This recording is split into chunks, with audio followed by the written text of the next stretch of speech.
Hello and welcome back to Up the Villa podcast. If you're new, subscribe, drop this video a like, and get involved in the comment section down below. So that was fun a couple of minutes or hours ago, whatever. The Jack Harrison on off, Fabrizio v Ornstein, and I've got to say, my money is always on Ornstein. I back him in that 1v1 scenario. So, yeah, it looks like he is going to Everton. So, fair enough. Right, so it's kind of improved my mood slightly. That we had a bit of fun, a bit of excitement. Kind of player ratings. We're going to do the player ratings, but more importantly, I wanted to get Justin's thoughts on the game, and I kind of wanted to do like a final word, so we don't have to go on and harp on about this now. So we, on this channel anyway, can look ahead in the distance to Everton at home on Sunday, and then we'll have all of our match content just like last week as well. So, but before we do that, I've got to say, shout out to everybody who played and joined our new game, the score prediction one, because the league is stacked full of people.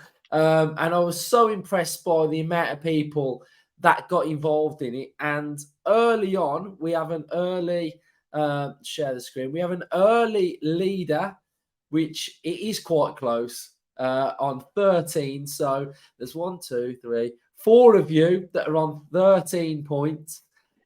Shout out. Hannah Gowan. I know, on 11 points. So that's decent.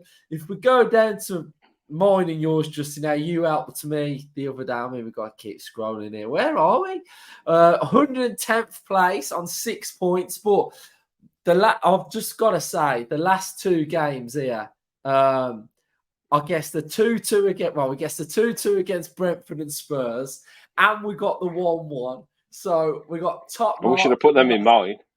We got the top marks for the last two games there. So shout out to the leaders. But yeah, thanks to everybody that's playing. And then shout out to the fantasy football. We got John Derry, who's in the lead at the minute on 85 points. I feel like mine's done all right, to be fair. I'm quite happy. There we go. Jot a clue. I am in 324th position, but I think I'm higher than you then, though. What did I get? yeah. I've got 60 points so far. So I'm at 61. I've got 61, nice. So I'm ahead of you. Yeah, so I had obviously Haaland. Had a little bit of a mare with João Pedro on the bench, but you know what? I ummed and ahed about triple captaining Haaland on the first week. Really? I on the first week. I wish I had now. I'm saving that for like a double game week v Luton or something. That's when I'm gonna do my Haaland. So right, Justin, talk to me. Thoughts the day after. What are your thoughts? What are you thinking? Like, we were obviously very optimistic going into the start of the season. We've had two horrific injuries, which it's just a joke. It's just a joke. But that's no excuse for that performance. And what we saw was just, I still can't get many. I've done enough talking on it. I've done my debrief, whatever. So, Justin, what are your thoughts?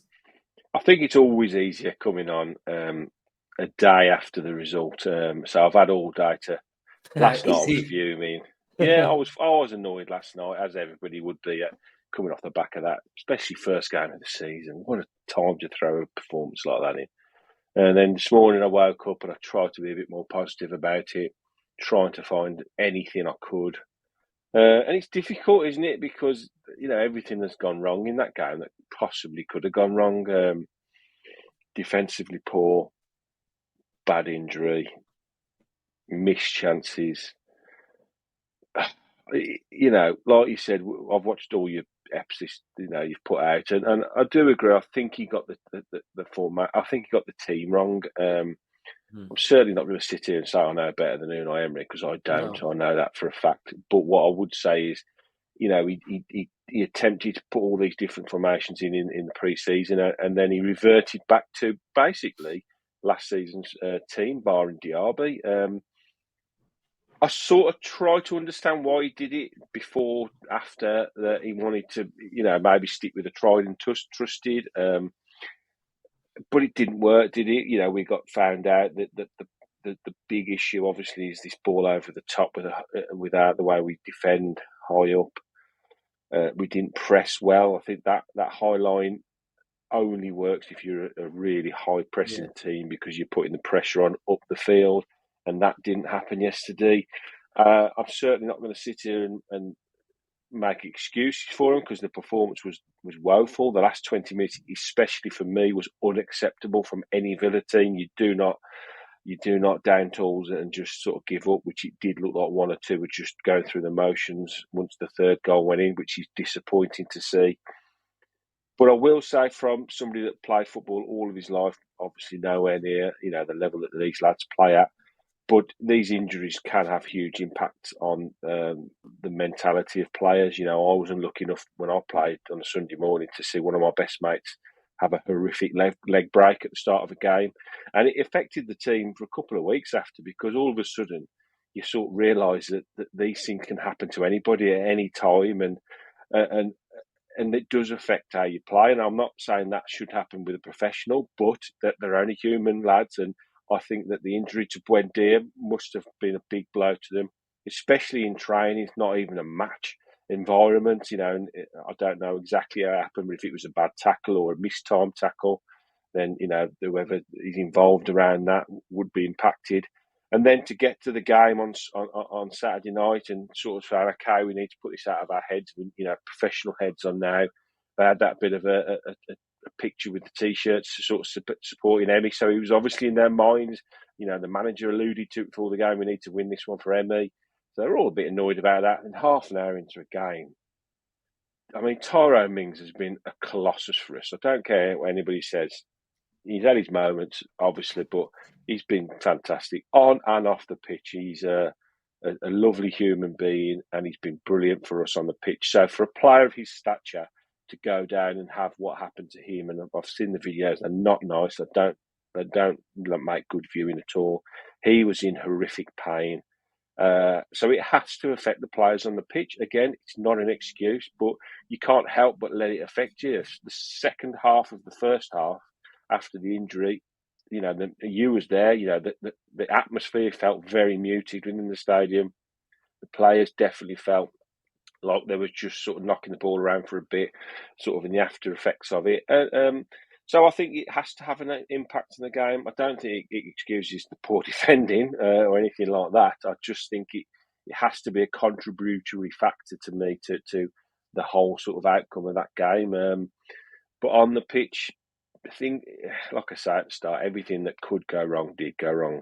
Poor defending, that ball over the top for their second, everybody just switched off, didn't they? And the ball got fed back across and nobody reacted quickly. The Conser one, I mean, any other time, he just clears it, doesn't he? But he has a moment of madness, and then, it's a fantastic finish, to be fair to Isaac, because he still has a bit of work to do there, but he made it look very easy. The Watkins miss, laid on a plate to him. He does all the hard work, gets across his defender and just hit the target. I was just as disappointed with the Dougie header, if I'm being honest, just after, because again, he lost his man.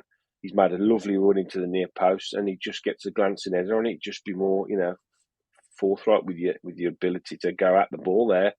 And then Matty Cash at 3-1. Yes, it's looking very, very difficult to get back into it, but you got a lifeline there, haven't you? We create a half a chance, and yes, it goes back to him very quickly, but I think he would be very disappointed he didn't even get it on target, to be honest. So that, at 3-2, who knows? There were times in that game when I thought we're really in this game, and especially when we went 1-0 down. I don't know how you felt about it. We went 1-0 down, and I felt, oh no, early goal, terrible. And then when we got back in it, I felt we controlled the game really, really well. Yes, we gave that stupid goal away from that free kick that McGinn gave away. But up until half time, I thought we did control the game very well. I liked the change at half time. I thought that was a good change because before the game, I'd put out on Twitter that this was my team, and I had those three at the start because I thought they'd give us more control. And with McGinn and with Diaby and Watkins, I thought there was enough there to sort of give Newcastle a lot to think about. So I felt quite confident going into the second half. With what I'd seen in the first half, I thought we're not getting battered. Yes, we've made a couple of defensive errors from the way we like to play, but I thought we could get back into it. So I think that third goal was the killer goal for us. But we have to move on. You know, it's the first game of the season. I like the way that Unai came out after the game and tried to sort of calm it down. It's just 3 points, and that's all it is. It's one game of football. You know, we could have gone there and lost 1-0 and played out of our skin, and everybody now is talking, saying, wow, we played really well, was really unlucky. We only lost 1-0 at Newcastle. So effectively, it's only 3 points we've lost. So both, you know, the manner of the defeat is what's hurting this morning. Had they not got those last 2 goals, then 3-1, you'd have said, right, okay, we lost to Newcastle. It's a hard place to go. So that can happen to anybody. But the fact it was 5, that's what I think's ruffled everybody, I think, and what's really dug sort of the knife into our backs this morning and last night. So I'm still mega confident. I still think we can go and have a good season. Nothing will change on that. Nothing will change that because I cannot think. My brain won't work any other way. You know, I support Villa and I want them to be the best. So I want now to just concentrate on a really important last couple of weeks of the transfer window now after the 2 injuries and winnable games coming up and a European campaign still to look forward to.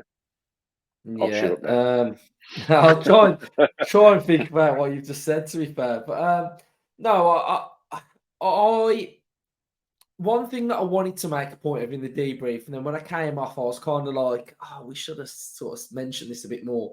Is Unai's thinking about, and he did say this, I think, after the game about he wants to control games. He wants Villa to have the ball and control the game. Yeah. And barring the first 2 terrible goals we conceded, I actually felt like we were doing quite a decent job of that, of keeping the ball. I thought first half, we kept the ball quite well against Newcastle, and we were the team that was sort of having a lot of territorial advantage, and that did quite please me. And that's why when I went in at half time, I actually felt like, you know what, we're all right here.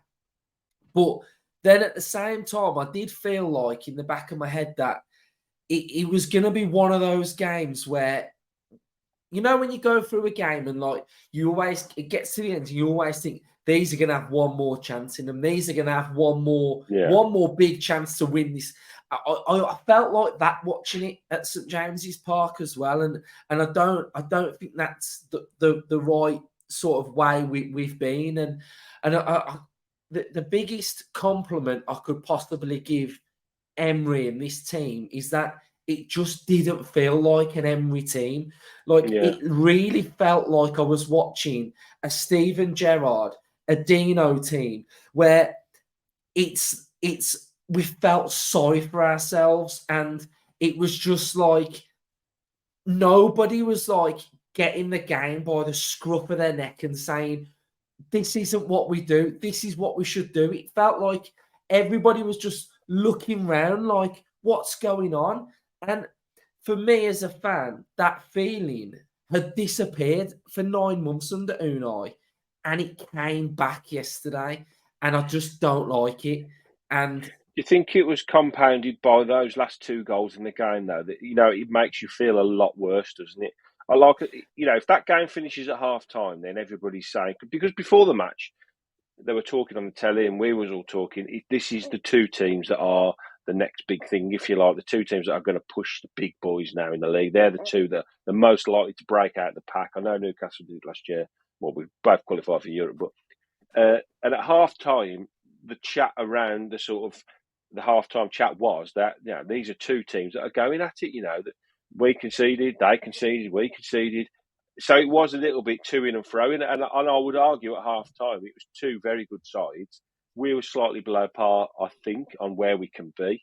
And they played pretty well in the first half, scored 2 goals. But that second half, and especially the second half of the second half, so after the third goal, which was the 58th minute, that's when it all absolutely fell apart. And I think that's where your memory sort of sticks. I think, the second, the third, the fourth, the fifth goal, it beats you down. You're so fed up at the end of the game. So I think there was moments when we did okay. I'm certainly not sitting here saying this was fantastic, because it wasn't. Over the whole 90 minutes was a terrible performance overall, because we lost 5. But at half time, I felt like, we went to Newcastle, who's a difficult place to go, and we did okay. We scored. And after we scored, I felt like there was 2 teams there that looked like it could have, we could have gone ahead, couldn't we, in that little spell? So, we're not a bad side. We are still a decent side. We've still got a good manager, and we will play a lot better than that. Yeah. In fact, so I'll be surprised if we play as badly as that again this season. Yeah, and I remember saying this last year, to be fair.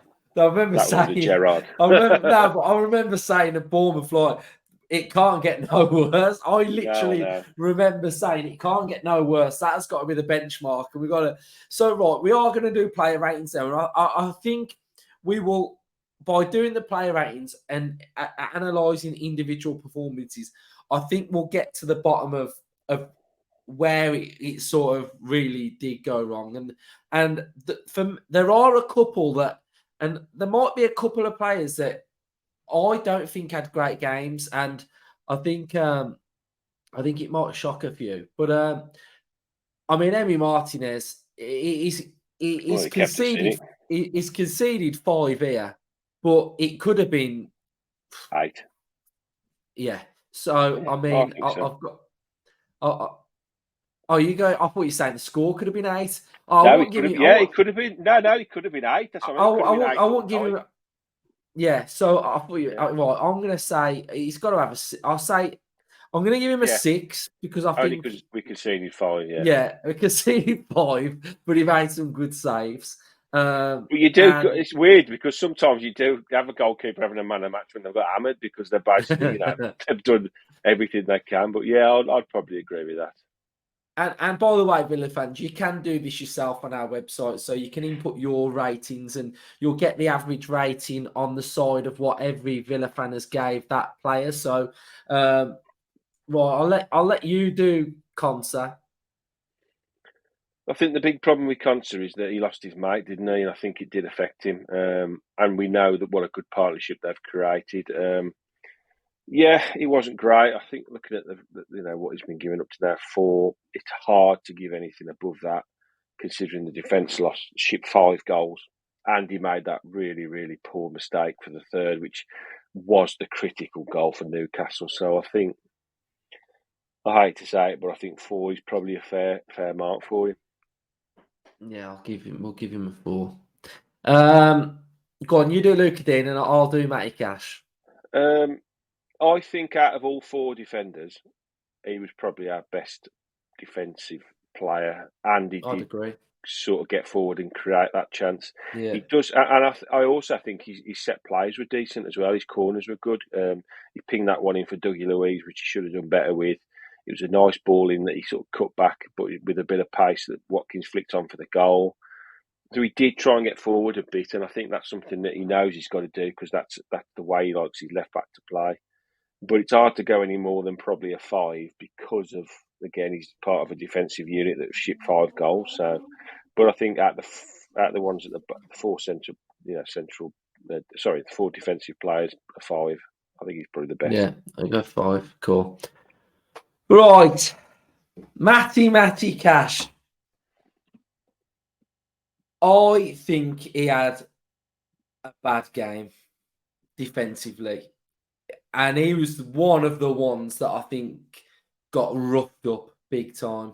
I think he's 1v1 tackling. I felt like it was really, really rash.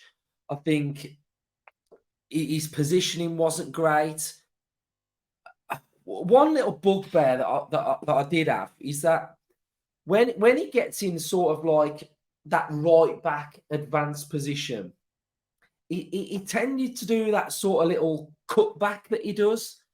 Mm. And I kind of just feel like why does he do that? Because he's getting into an advanced area, and I'm talking in advanced area, like he's pushing onto the halfway line, and I'm thinking we need a forward thinking pass here, but he does this sort of like drag back and goes backwards. But then when he was playing as the right winger, he was really direct. And he was busting a gut going forward. I think he got forward at one time and he put a decent ball in. So I was kind of just a bit like, I don't know.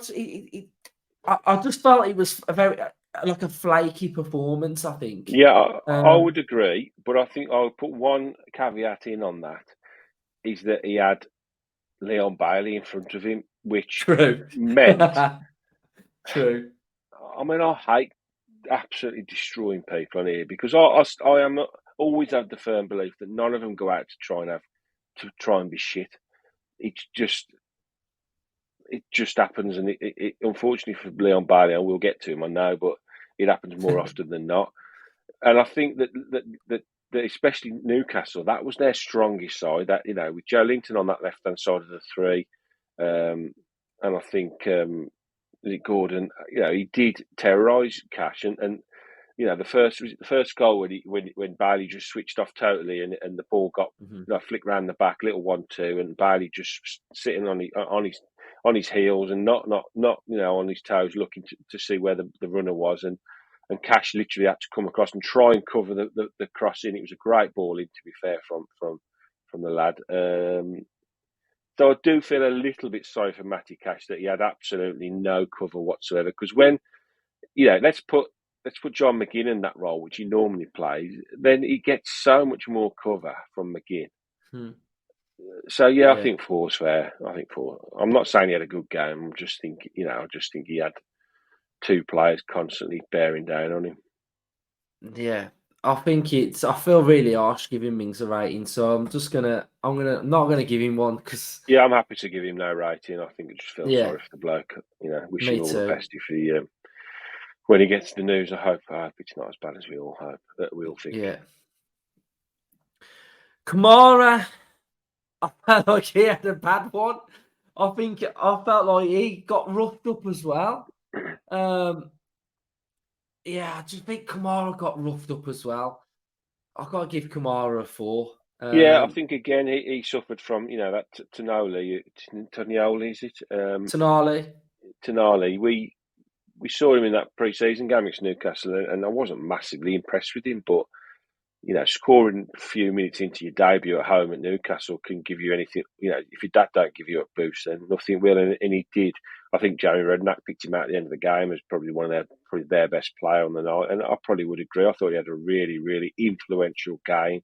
And Kamara really never got to grips with him. Nobody picked him up as a late runner into the box for the first goal. I don't know who was his man, but one of the two midfielders you would think would have to be picking the run up there, and neither of them did. It wasn't Kamara's best game by any stretch of imagination, or Louise really, because we got overrun, didn't we? And those two there, one of their main jobs is to shield the defence, isn't it? And you can't give anything massive scores because we, again, shipped 5 goals. So the defensive unit as a whole, those 7 players, the 4 at the back, the keeper and the 2 defensive midfielders, they contributed to us conceding 5 goals. So it's very difficult to go any higher than 5, I think, for any of them. I think I'd give Louise a 5. Yeah, I'd say. I think Kamara. I think Louise was like tidy enough with the ball. I think Louise was decent, to be fair.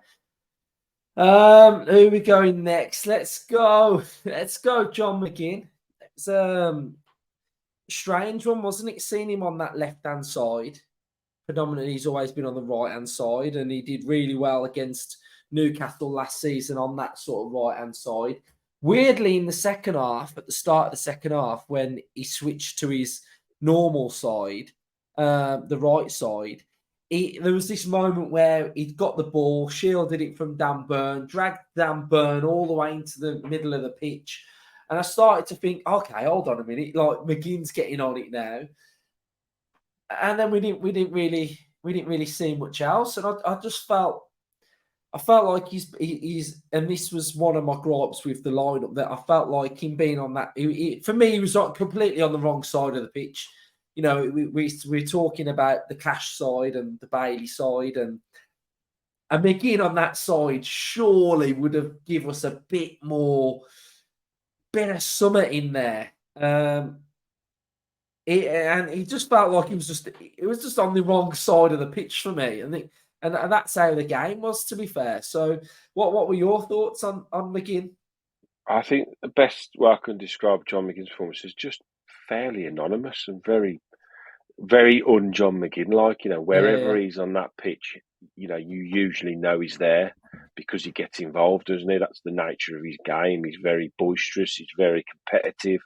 He goes where the ball is. He tries to win it back. He leads from example. He's grown, as we've spoken in the past. He's grown into the captain's role at Villa, and I think he really enjoys that role, the extra responsibility it gives him.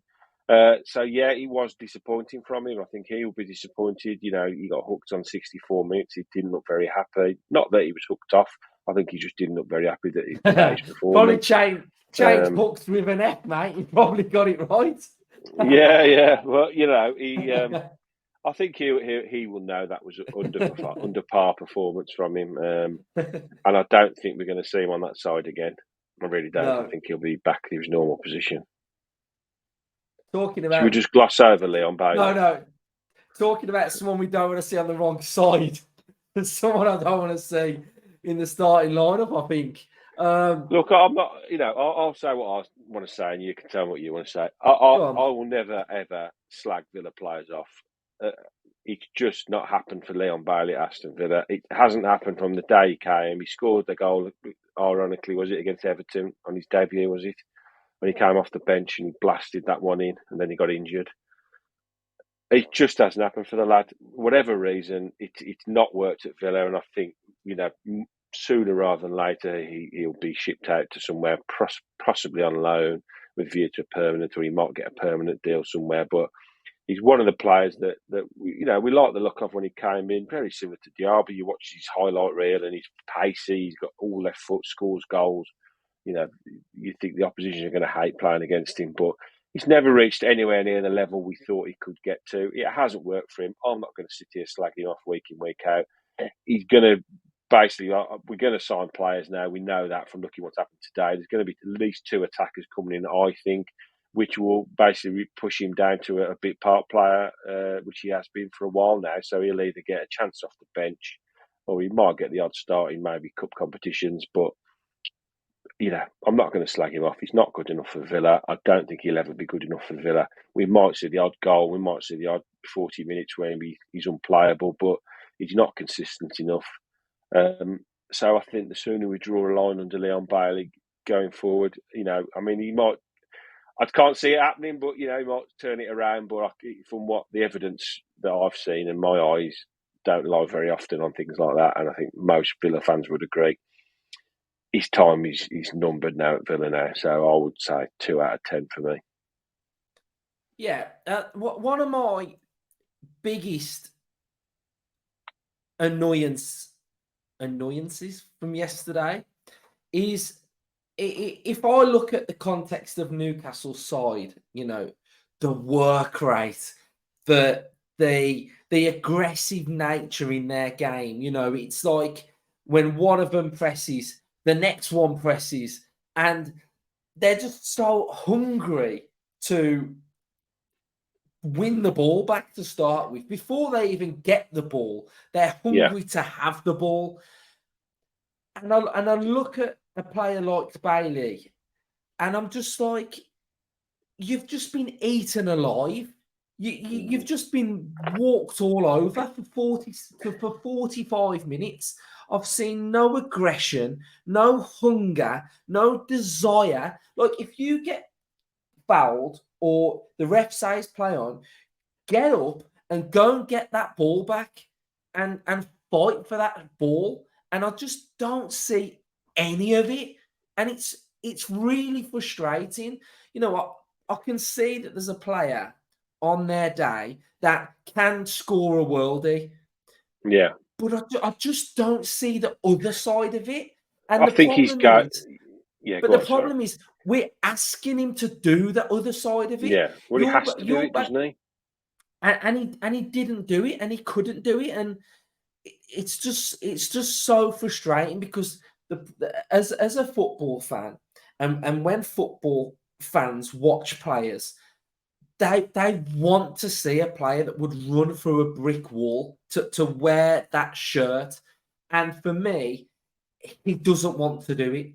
The minute he gets tackled, or the minute he gets sort of barged off the ball, or we feel like it's a foul, that one time that the ref played on and he's like just rolling round, you know, it's just I'm getting to a point now where it's really difficult to watch him Yeah. because like I can't. I've got no confidence in what he's gonna do. Like He's. compare him to like Diaby yesterday, right? Yeah. You watch Diaby, give me the ball, give me. I want the ball. He'll drift and he'll find the space. He's zippy. He gets the ball. He wants to go. He's prepared to win the ball back. Even Watkins. There was one time where in the second half, we were losing, and Watkins, I think Watkins nicked the ball off Gomes, and Watkins was hungry to just run and win that ball back. I just don't see none of that from Bailey. I think Bailey is what we used to call years ago a luxury player. A player that you have in your team when all the other 10 will do the workhorse for you. They'll all put the shift in, the graft in, they'll do, and then you've basically got that one player that is that bit of a genius, that will, you have to put that extra 10% in because he won't do it. But if you get him the ball in the right areas, he's going to cause the opposition trouble. He's going to score goals, create goals. And he hasn't done that for us either. So he hasn't put goals. If he was scoring 15 goals a season and putting them performances that he's putting there, you sort of excuse it. Like Emerson when he came, his work rate was never amazing, and everybody else had to put a little bit extra. But you knew you got the ball to him in that final third, and he would score or create a goal. So you put up with it. It's like I say, his time is running out at Villa. We're probably going to be stuck with him for this season unless we can shift him on now or in January. I'm never going to call players out, and some of the abuse they get online is horrific and not needed. He's just not good enough, and we need to replace him. He will be replaced, I think, this window. I don't think we're going to see him starting many games going forward. So it's one of them, isn't it? We've got to say it was something that we tried and it didn't work, and we move on. But at the moment, with the injuries, he's in and around the first team, isn't he? But we'll see. We'll see what happens going forward, and we'll see if he can contribute anything in the season. The jury's still massively out, isn't it? I think you've been Yes. generous with 3, by the way. Right. So we'll go now. Let's go up some positive vibes. Let's just try and who we got left. Right, we'll try and end on a semi high, I think. Right, I'm gonna go DRB7. I thought he was obviously our shining light. I thought he played quite well. To be fair, like I say, he's shown for the ball. That finish for that goal. I mean, to take that from sort of like penalty spot distance on that half volley is some finish. And, he looks tidy, direct. I think there possibly could be a partnership with him and Watkins. I felt like there was a good bit of teamwork, communication, partnership vibe there. I do think there may be something there. So yeah, I was impressed with Diaby, to be fair. Yeah, I mean, Diaby is everything Bailey isn't. I think that's what you can say. They're very similar type of players, very left-footed, very pacey, very tricky, and he's everything that Bailey isn't. So he impressed me. I thought he had a really good game, like you say. He was hungry for the ball. He never went missing. The finish made it look like he was just, having a walk around the park and thought, oh, there's the ball. I'll just put it in that net there. And he should have had an assist as well. I thought he did really, really well with the Watkins chance. He got given the ball in a bit of space. He was direct. He got into the box, and then he had two players bearing down on him.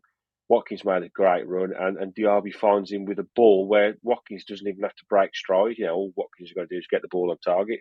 So he should have had a goal and an assist on his debut, which would have been fantastic. So yes, money well spent based on that first appearance, and I can't wait to see him in the flesh. Definitely. Right, we'll try and round these off now.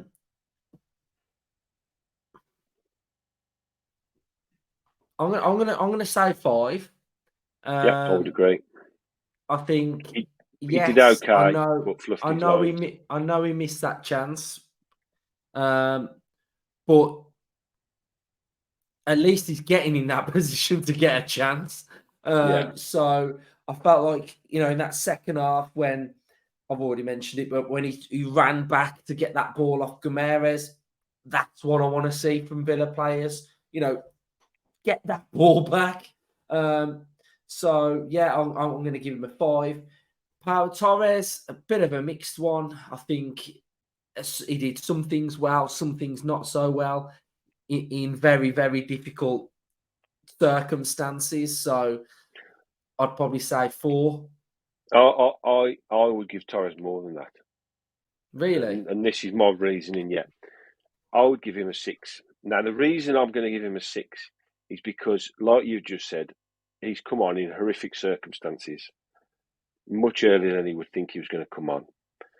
Possibly his first or second touch of the ball, he's running back into the left-hand channel under a lot of pressure from whoever it was.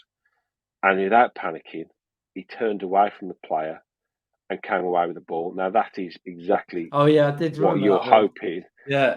And I just remember looking at the screen thinking, Christ, what a time to come on after that injury.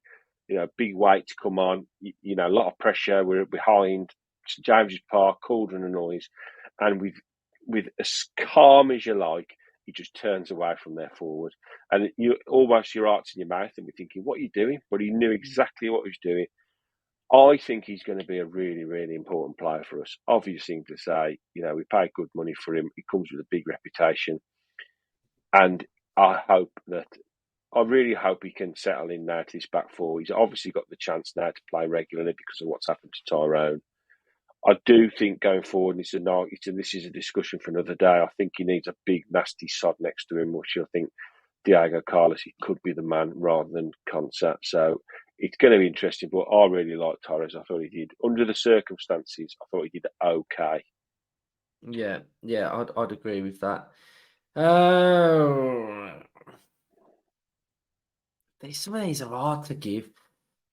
I think if I'm running through them 4, I'm saying Tielemans did okay, but he just didn't have the impact we hoped he would have at half time. But then we conceded the third, and then we fell apart. Diego Carlos did okay, again under very difficult circumstances, coming on, and we fell apart. And then the other 2, that didn't have any time really to have an impact. So I can't judge any of the subs really. Yeah. Right, those are our ratings anyway. Oh, hold on. Oh, we've got to give Mings one, so we'll give Mings. Give him a 10 for being a fucking star. Yeah, right. So those are our ratings. Literally, I mean, just as honest as we always can be, I think. So that's our ratings from the game. Can we not talk about this again? Yeah, let's try and that's it. It's Monday tomorrow, so let's focus. New start. Newcastle. So yeah, I mean, not the best. Rumours that Zaniolo is virtually about to sign as well, so we'll have to keep our eyes on that one. Harrison was a wild hour earlier on, and yeah, so that sort of concludes our match week of content, really. It's been quite mad. Been really good getting all your thoughts on everything. And I think a lot of you have enjoyed it. The variation in content that we've brought you, preview, predicted lineup, tactical. Next week's exactly the same. Match preview, predicted lineup, opposition preview. I got the goats coming on. I got the goats of Everton content creators coming on. So I'm loving that one. And then, building up to our first home game. And, the first home game of a season's always special, in it. You could tell yesterday when we were outside the ground, like before the game, and the buzz of the home support, like you can tell that there's just something special about your team at home first game. So It'd be nice to be a home game on the first game of the season, wouldn't it? Yes, it would. So we're gonna have a big week. Then we'll have a look at tactically Everton and etc. And I just want to say thanks everyone who has been watching, because you've smashed it, to be fair. And I value everybody that comments and likes the content as well. So cheers everybody. So right then, in a bit, up the Villa. Up the Villa, keep the faith.